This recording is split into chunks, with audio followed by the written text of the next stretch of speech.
Doctor Vinod Kumar Sinha, head department of botany, Jamnilal college, Hajipur. आज मैं TDC part 3 के छात्रों को रेस्पिरेशन के बारे में बताने जा रहा हूं, जिसके अंतर्गत मुख्य रूप से ग्लाइकोलाइसिस पर चर्चा की जाएगी। तो सबसे पहले हम रेस्पिरेशन को समझें कि रेस्पिरेशन है क्या।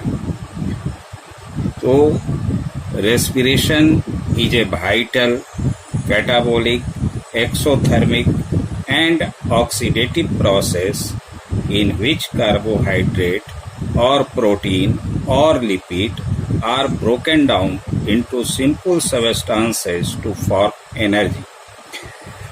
तो यहाँ पर जो बात आया है कि रेस्पिरेशन वाइटल, कैटाबॉलिक और एक्सोथर्मिक और ऑक्सीडेटिव प्रोसेस है, जिसमें कार्बोहाइड्रेट, प्रोटीन, लिपिड का टूटना होता है।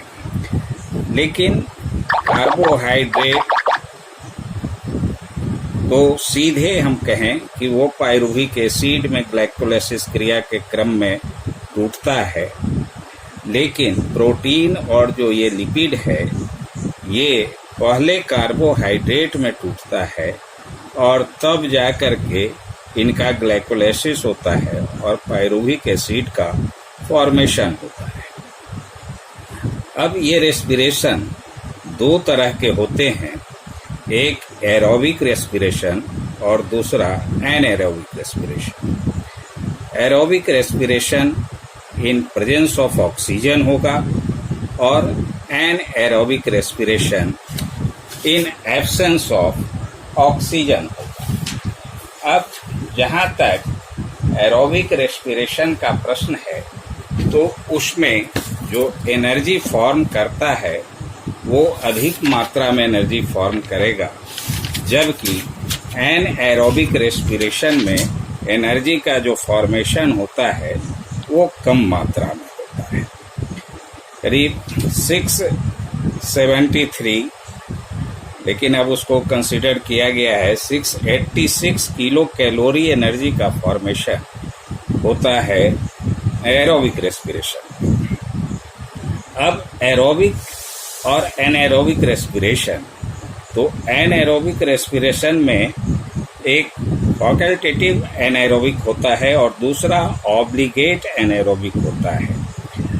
फैकल्टेटिव इन और एनएरोबिक रेस्पिरेशन में ऑक्सीजन तो होता है, लेकिन यहाँ पर रेस्पिरेशन में वो ऑक्सीजन काम नहीं आता है, जबकि ऑब्लिगेट एनाएरोबिक रेस्पिरेशन में वो टोटली ऑक्सीजन की कहीं आवश्यकता होती ही नहीं है, मैंने ऑक्सीजन भाग नहीं लेता है, ऑक्सीजन की ज़रूरत है ही नहीं, तो ऑब्लिगेट एनाएरोबिक रेस्पिरेशन होता है। अब ये दो एनाएरोबिक रेस्पिरेशन ज़्यादातर फंजाई और बैक्टीरिया में पाए जाते हैं, या हम ये भी कह सकते हैं कि प्रोकैरियोटिक टाइप के जो प्लांट्स हैं उनमें एनाएरोबिक रेस्पिरेशन होता है।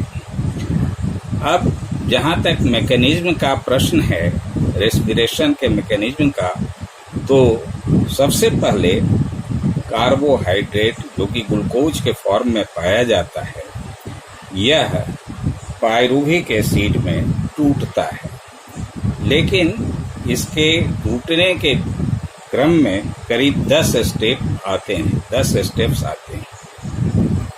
सबसे पहले हम ये देखें कि ग्लूकोज जो 1 मॉलिक्यूल है, यह हेक्सोकाइनेज एंजाइम की उपस्थिति में ग्लूकोज 6-फॉस्फेट में टूट जाता है।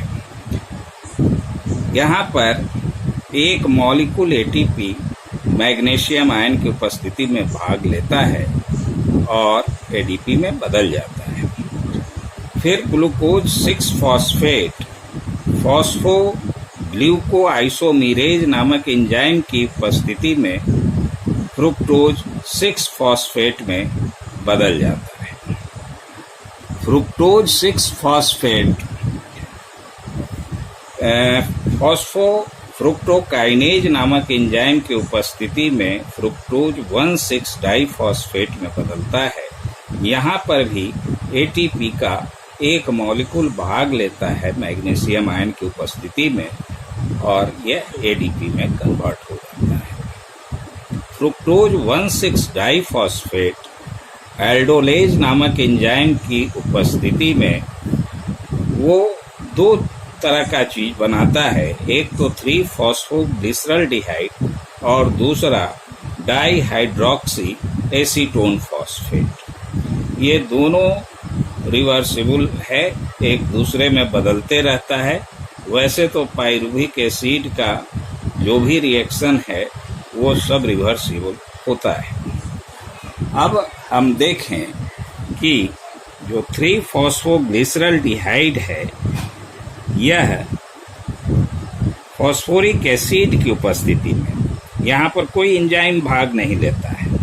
यही एक स्टेप है जहाँ नॉन एंजाइमेटिक रिएक्शन होता है और यह 1,3 डाइफॉस्फोग्लिसरल्डिहाइड में बदल जाता है।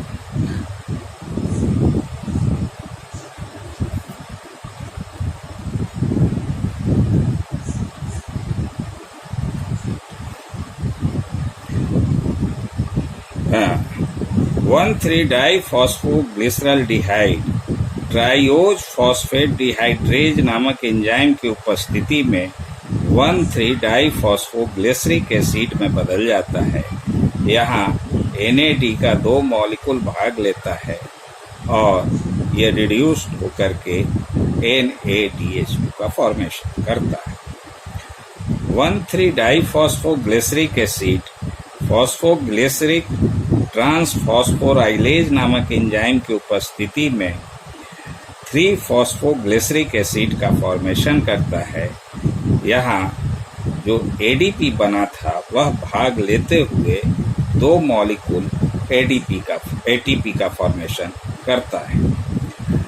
3-फॉस्फोग्लिसरिक एसिड फॉस्फोग्लिसरोम्यूटेज नामक एंजाइम की उपस्थिति में 2-फॉस्फोग्लिसरिक एसिड बनाता है।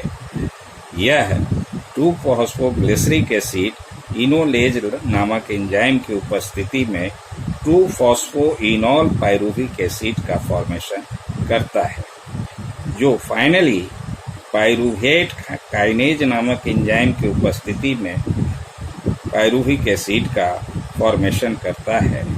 इस तरह से पूरे हम ग्लाइकोलाइसिस को देखें तो एक मॉलिक्यूल ग्लूकोज से 2 मॉलिक्यूल पाइरुविक एसिड का फॉर्मेशन होता है और जो सबसे लास्ट स्टेप है इसमें फिर एडीपी भाग लेता है और 2 मॉलिक्यूल एटीपी का फॉर्मेशन करता है। इस तरह से हम देखते हैं कि टोटल इस ग्लाइकोलाइसिस प्रोसेस में 4 एटीपी बनते हैं जबकि 2 एटीपी का लॉस होता है, यानी नेट गेन जो हम कहें तो 2 एटीपी का होता है। चूंकि 4 बन रहा है, 2 का लॉस हो रहा है, तो अगर हम 4 एटीपी में 2 एटीपी को माइनस कर दें तो कुल नेट गेन जो है वह 2 एटीपी ही होता है। लेकिन यहाँ पर जो 2 मॉलिक्यूल NADH2 का फॉर्मेशन होता है, यह ऑक्सीडेटिव फॉस्फोराइलेशन या इलेक्ट्रॉन ट्रांसपोर्ट जो सिस्टम होता है उसके अंतर्गत यह 6 एटीपी का फॉर्मेशन करता है। यानी 2NADH2 जो मॉलिक्यूल है जो बनता है उससे हमें 6 एटीपी का फॉर्मेशन होता है। इस तरह से हम कह सकते हैं कि ऑक्सीडेटिव फॉस्फोराइलेशन के फलस्वरूप फाइनली हमें जो एटीपी मिलता है ग्लाइकोलाइसिस क्रिया के क्रम में वह 8 एटीपी मिलता है। इस पूरे क्रम में कहीं भी कार्बन डाइऑक्साइड भाग नहीं लेते हैं और न कार्बन डाइऑक्साइड कहीं से बाहर आता है। यह ग्लाइकोलाइसिस प्रोसेस जो है यह दोनों में कॉमन है, एरोबिक रेस्पिरेशन और एनएरोबिक रेस्पिरेशन दोनों में कॉमन है। लेकिन जब इसका आगे का स्टेप जो होगा उसमें ऑक्सीजन भाग लेगा यदि, तो वह क्रेब्स साइकिल कहलाएगा, और यदि इसमें ऑक्सीजन भाग नहीं लेगा तो वह आप एनारोबिक रेस्पिरेशन कहलाएगा। क्रेब्स साइकिल के क्रम में जो फाइनल हमें जो प्रोडक्ट मिला था ग्लाइकोलाइसिस के क्रम में पाइरूविक एसिड, वह फाइनली टूटता है CO2 और H2O में और एनर्जी मुक्त होता है। जबकि एनएरोबिक रेस्पिरेशन क्रिया के क्रम में पाइरूविक एसिड टूटने के बाद C2H5OH यानी इथाइल अल्कोहल, कार्बन डाइऑक्साइड और एनर्जी मिलता है।